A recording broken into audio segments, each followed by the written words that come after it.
No ensino médio, Colégio São Francisco, estamos aí hoje com mais uma aula de história, onde nós vamos hoje aprender e rever mais sobre escravidão, e também hoje a gente vai ver sobre resistência a essa escravidão, né? E também um pouco dessa cultura que os africanos ex-escravos nos herdaram. A gente vai entender como é que eles faziam para resistir a essa vida dura, como é que as provas de concurso e vestibular cobram isso, tá? E também como é que o Enem trata essa resistência. A gente vai ver hoje da página 293 até a 295, tá bom? Para quem tem o livro. Quem não tem, acompanha direitinho, que vai estar esquematizadozinho aqui as principais ideias que já foram cobradas e ainda vão ser cobradas, estão aqui hoje nesse nosso pequeno esquema, tá bom? A gente vai hoje agora ver aí o que é resistência, né? A gente vai reparar que resistência nada mais é do que você resistir. É um verbo, né? É substantivo. Resistência que vem do verbo resistir. E que você vai lutar contra alguma coisa. Então olha só, a luta contra a escravidão é uma coisa milenar, uma coisa que desde o começo da escravidão que existe. Ninguém aceitava a escravidão. Ninguém nascia escravo, né? Os africanos não achavam isso normal, tanto quanto os europeus. O europeu podia achar que era comum, normal, eles podiam se conformar. Com o tempo eles se acostumavam, mas não. Ninguém acostuma com esse tipo de situação. Da mesma forma era o escravo. Então olha só, uma das primeiras formas de resistência exatamente a essa negação foi exatamente a violência contra si próprio. É uma das maneiras deles resistirem, né? Resistência a si próprio. Por exemplo, o suicídio. O suicídio era uma forma de resistência contra o sistema escravocrata do Brasil, né? Então, existe um mal chamado banzo, que pode chamar isso de depressão em linguagem dos africanos, né? Depressão. É uma tristeza profunda no qual eles passavam, né? Que eram confundidos com uma doença, uma mazela que o europeu não entendia, mas por que ele está assim, não sei o que e tal. A violência contra si mesmo, ela vem exatamente dessa tristeza profunda, né? Dessa falta de esperança. Para o africano, ser carregado no navio para a América era, digamos, para alguns deles, era melhor nem estar vivo. Para eles era um verdadeiro inferno, né? O verdadeiro inferno, vir para um lugar onde eles não conheciam, onde eles eram separados das famílias, tá? E dessa maneira eles não aceitavam essa condição. Até os reis lá de tribos, de comunidades, até os reis de comunidades eram feitos escravos, viu? Então chegavam aqui, misturavam-se com outros escravos comuns e iam para o mesmo serviço, né? Mas como falamos para vocês, tem várias formas de escravidão, né? Tem escravidão de eito, tem escravidão de ganho, tem escravidão, aquela escravidão doméstica, tem várias maneiras do pessoal escravizar alguém. Não era só na roça, no eito, não, tá? Mas mesmo assim, a tristeza era grande, tá? As fugas individuais aconteciam demais. As fugas individuais, elas correspondem àquilo, tem aquela coisa do medo, né? Ou seja, olha só, o escravo ele não ia fugir se não tivesse certeza que não fosse capturado. Ele não ia fazer uma coisa dessa. Por isso muitos deles eram soltos nas cidades para trabalhar para os seus proprietários, né? Porque eles só fugiam quando realmente eles viam que valia a pena fugir, ou então que eles pudessem escapar de vez, não voltar, não ser mais capturados, né? Porque sempre acontecia de quando fugia alguém, o proprietário colocar no jornal, e os jornais da época, né? Fuga de escravo, fulano de tal, a altura que ele tinha, né? Enfim, era forte, era pequeno, era magrinho. Então eles colocavam sempre no jornal a descrição do escravo fugitivo, né? Para ver se alguém não teria visto por aí, e ainda colocava uma recompensa, né? Enfim, olha só, aí tem toda essa coisa, digamos, resistência individual que os escravos sempre faziam. E também tinha as fugas coletivas, né? A gente vai falar daqui a pouco. A questão de que eles fugiam coletivamente e se organizavam em uma comunidadezinha qualquer escondida no meio do mato, né? Eles faziam seus barracos ali, vigilância total, porque se fossem capturados, a gente diz recapturados porque já haviam sido capturados na África, né? Se eles fossem pegos novamente ou recapturados, o castigo seria terrível, né? E seria algo até de condenação, né? Agora existem umas leis também que proibiam, por exemplo, de um patrão, de um proprietário, espancar um escravo em praça pública. Não podia fazer isso também não, né? Não poderia fazer isso. Muitas vezes, muitos proprietários eram detidos. Aquela coisa, né? O pobre vai preso, o rico vai detido. Então, muitos deles eram detidos, mas depois eles pagavam ali uma fiança e libertavam. O Brasil sempre teve dessas coisas, né? Mas para o escravo sempre era pior. Essas fugas coletivas, elas se davam por meio das comunidades, viu, gente? Eles se organizavam em comunidades, tá? E iam tentar viver a vida deles. Não tinha mais como voltar para o continente africano. Então eles viam no Brasil um lugar bem semelhante à África, até em algumas regiões, né? E essas comunidades aí coletivas foi muito importante para a história do Brasil. Inclusive cai muita coisa sobre ela em provas por aí, né? Confrontação, daquela violência do escravo contra o seu proprietário, seu dono, entre aspas, né? Confrontação, a gente vai ver como é que acontecia isso. Boicote, o escravo não fazia direito, que o cara mandava ele fazer, sempre fazia uma coisinha ali que não era de acordo com as ordens, né? Para quebrar uma máquina, quebrar uma peça, né? Tá, arrebentar ali uma coisinha, que é para boicotar, né? Boicotar o sistema econômico. Sabotagem também da mesma forma. A sabotagem da mesma forma ocorreu como boicote, né? Nós podemos se reunir e combinar para estragar alguma coisa.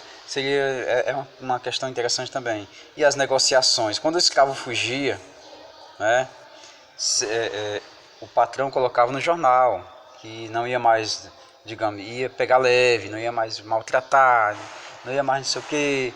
Quando o escravo estava em comunidade escondida e o proprietário sabia que ele estava lá, eles faziam uma negociação. Ele não queria os escravos dos outros, queria só os dele. Começava a negociar, não sei o que. Quem nascesse naquela comunidade poderia ficar livre, mas quem fosse fugido de lá para lá, já poderia voltar para casa, que eles pegavam mais leve. Conversa, né? Muita conversa. Então vamos para o próximo slide aqui. Antes de ir para o próximo slide, a coisa da confrontação. Pessoal, é uma arte que nasce no Brasil. Até uma polêmica, capoeira, por exemplo. A capoeira, existe uma polêmica se ela surgiu no Brasil ou se surgiu em Angola, né? Então, na Angola ela seria uma dança, mas no Brasil ela se tornou uma luta. Então, como luta, ela surge mais aqui em solo, em terra brasileira, né? Praticada não só por escravos. Vocês podem encontrar questões, cuidado aí, que dizem que até índios começaram a praticar.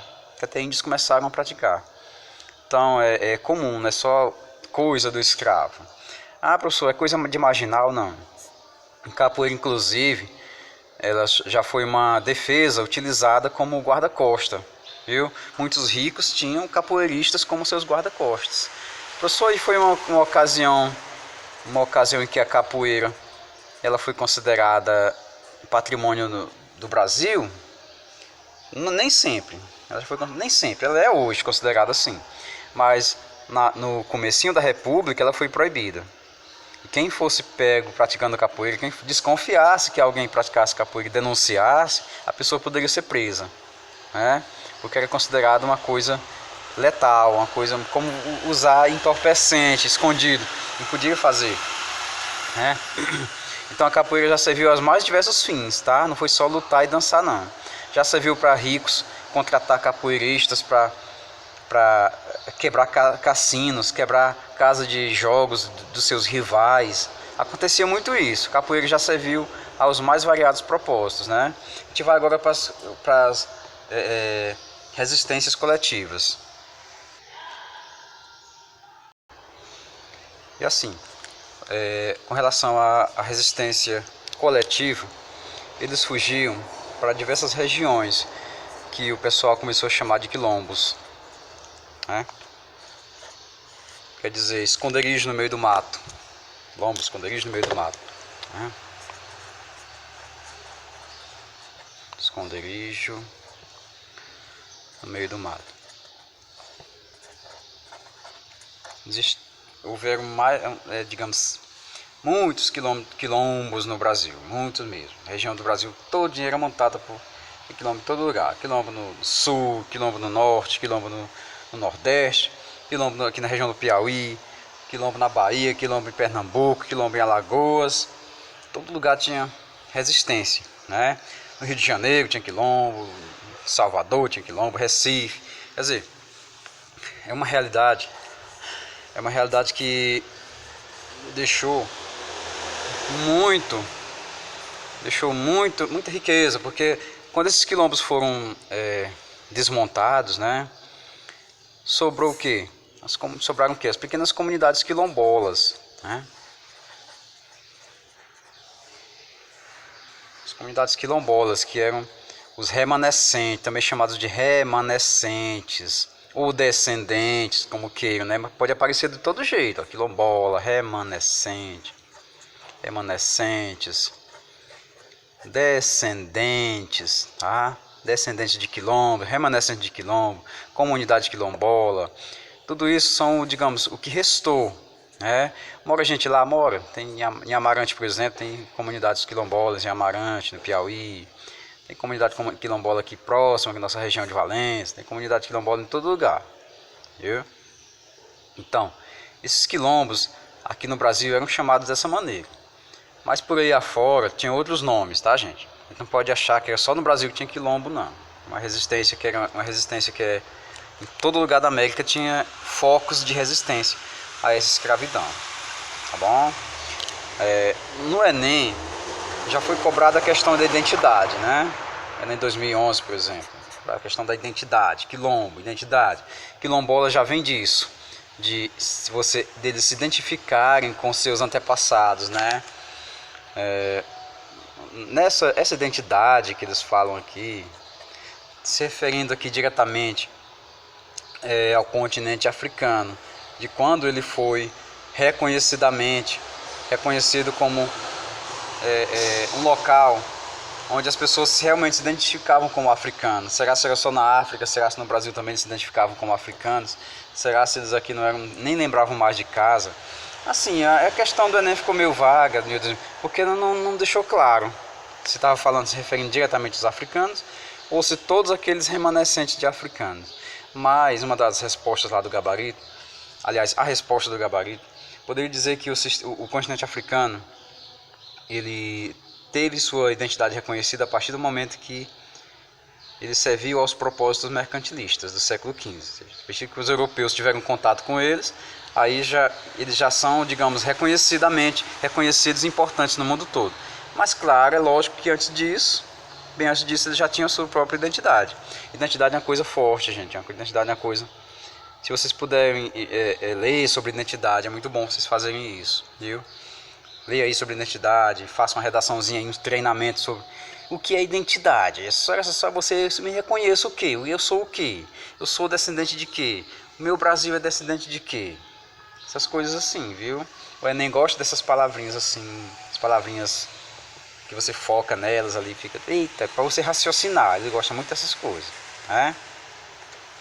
O maior quilombo do Brasil foi o de Palmares, lá na região, na Serra da Barriga, em Alagoas. Vou colocar o nome aqui, Serra da Barriga,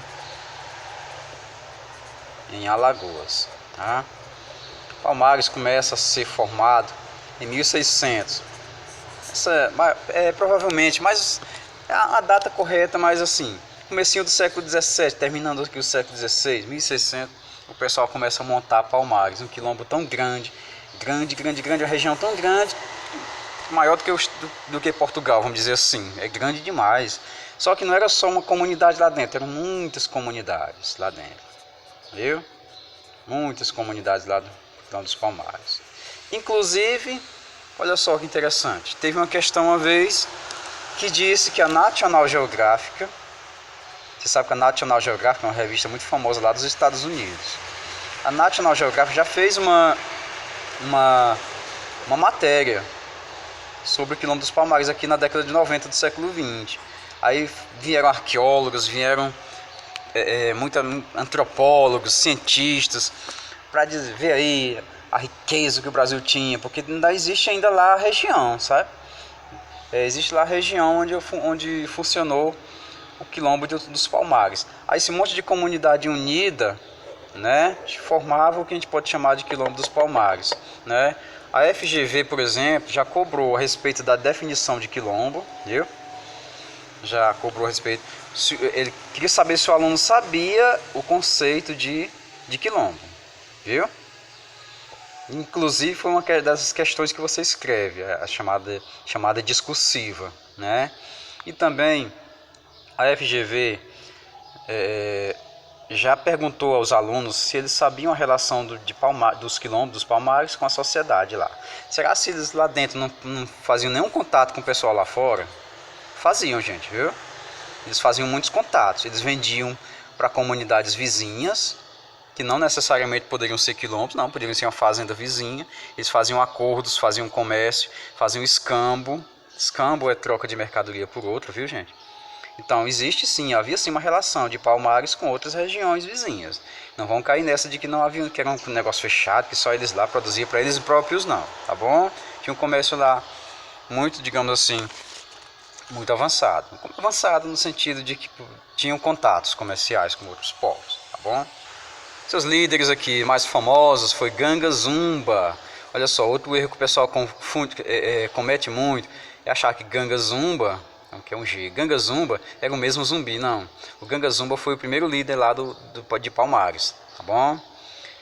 O Ganga Zumba ele era mais assim, digamos, aberto ao diálogo, vamos assim por dizer.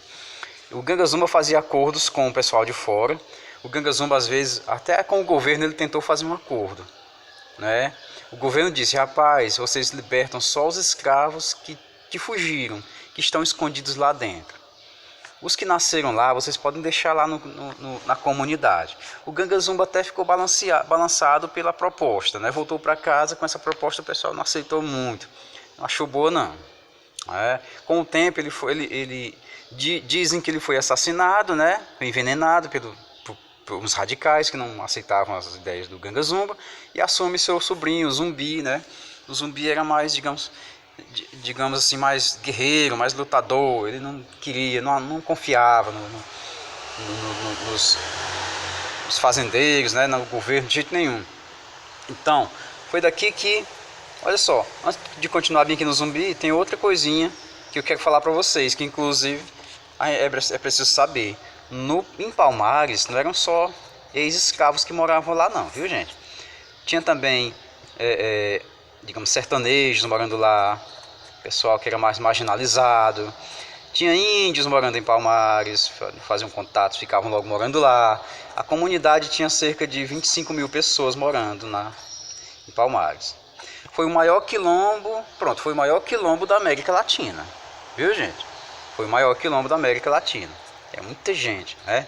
25 mil pessoas é mais ou menos a população da cidade de Valença hoje, mais ou menos nessa base aí, 25 mil pessoas. Então, o Zumbi já foi mais radical, ele lutou muito, lutou demais. No dia que ele morreu, que foi 20 de novembro, é o dia da consciência negra, tá, gente?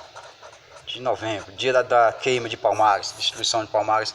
Capturaram o Zumbi, queimaram Palmares, capturaram o Zumbi, cortaram a cabeça dele e levaram para Recife, para Recife, onde expuseram na praça, para servir como exemplo.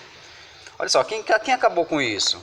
Em parte, tiveram muitas, digamos, muitas invasões, muita tentativa de acabar com Palmares, com o Zumbi dos Palmares, com o quilombo, muitas mesmo. E eles iam ganhando de todo mundo. Só que um estrategista chamado Domingos Jorge Velho acabou, com muita paciência, destruindo esse quilombo. Ele foi aos poucos fazendo táticas de guerrilha, acabando com o pessoal, injetando lá pandemias lá dentro, epidemia lá dentro, ele colocava pessoas doentes lá dentro só para pegar doença no pessoal. Quer dizer, o Domingos Jorge Velho foi meio que o carrasco aqui de Palmares, né? Foi bandeirante, foi mercenário, foi fazendeiro. Inclusive tinha fazendas aqui na região do Piauí. Tinha fazenda na região de Teresina, que antigamente era Chapada do Curisco. Tinha fazenda aqui nessa região de Valença. Tinha fazendas também em região de Oeiras. Domingos Jorge Velho foi tudo isso, né? Enfim, foi o cara que acabou com o Quilombo dos Palmares. O Dia da Consciência Negra é 20 de novembro, como falei pra vocês. Exatamente a data que o pessoal pega o zumbi, né? O pessoal captura o zumbi do Palmares. E olha só que interessante, preste atenção nisso aqui que é importante.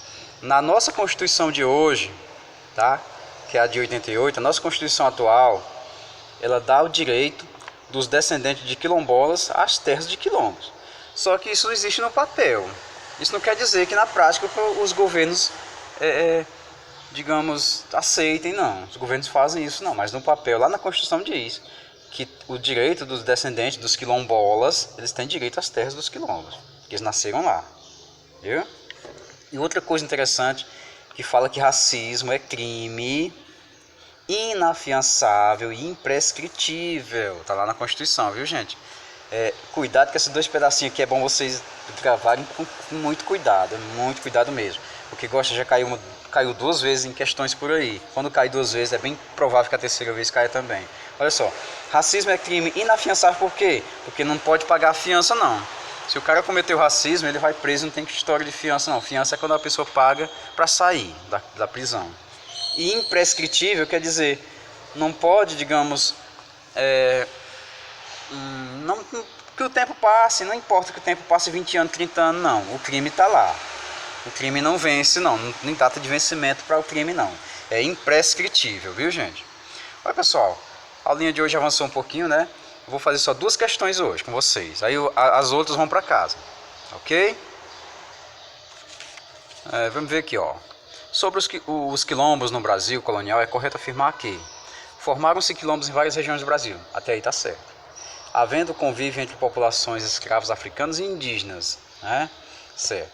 Tendo como principal exemplo o Quilombo dos Palmares no estado de Alagoas. E aí? Certo ou não? Certinha, viu, gente? Corretíssima, tá? Corretíssima.